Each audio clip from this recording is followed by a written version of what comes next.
Venue de Conakry, Maïmouna Touba visite la région de l'Abbé pour la toute première fois. En compagnie de son mari et de leurs amis, elle souhaite découvrir certains sites touristiques de la ville. Aujourd'hui, les deux jeunes couples ont choisi de visiter le musée du Fouta.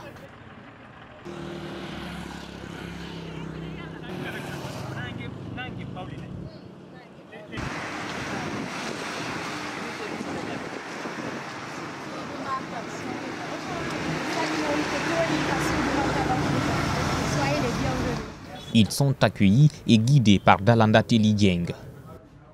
La peau des animaux, des bêtes, ils utilisaient soit... La jeune conservatrice du patrimoine leur relate l'histoire du Fouta Djallon.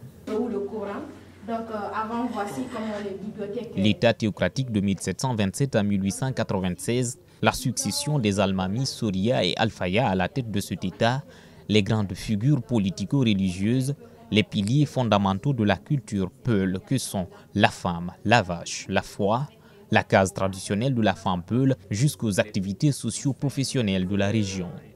Les jeunes visiteurs survolent le passé d'une civilisation millénaire. Je suis Peul, mais la plupart des choses que j'ai apprises aujourd'hui, je ne les connaissais pas. Donc c'est très important de connaître sa culture. Je suis plus rattachée à ma culture aujourd'hui encore qu'avant. Aujourd'hui, j'étais revenu me reconnecter à ma source et je suis pratiquement très impressionné d'avoir découvert plein de choses que forcément que je ne connaissais pratiquement pas. Mais je sais qu'on a vraiment une très belle culture, une culture sur laquelle on peut se baser vraiment pour faire des choses extraordinaires. Seydou Diallo est certes jeune, mais il mesure l'importance de cet investissement culturel qu'il vient de découvrir. Il appelle à la sauvegarde du dit patrimoine. Ce que l'équipe a fait, ce que les gens qui ont mis ça en place ont fait, c'est pratiquement quelque chose d'extraordinaire. Il n'y a pas de prix pour ça en fait. Recollecter les gens à leur histoire, il n'y a pas de prix pour ça. Et je pense qu'il faut vraiment multiplier ces initiatives-là. Il faudrait qu'on en ait autant. Il faudrait surtout que le musée soit entretenu et encore plus riche que ce qu'on a aujourd'hui ici. Tout comme ces jeunes vivant hors de la région, les habitants de l'Abbé s'intéressent également au musée du Fouta. Certains incitent même leurs amis à venir le visiter pour mieux s'enraciner. J'ai eu à échanger avec beaucoup par rapport au musée et le contenu.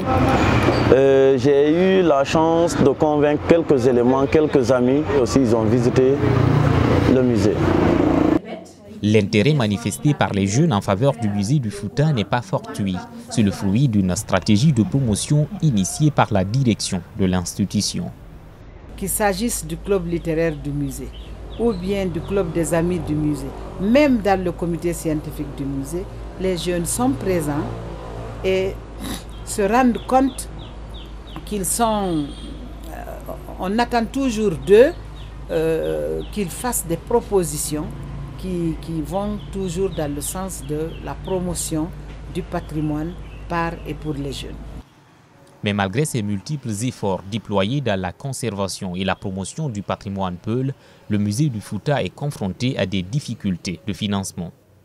Sur ce plan, ni la communauté ni les autorités culturelles du pays ne l'accompagnent pour le moment, même si l'espoir régnait avec la promesse du nouveau ministre de la Culture, Alpha Souma, de s'investir davantage en faveur du musée. Mais en attendant, le musée explore d'autres moyens de financement.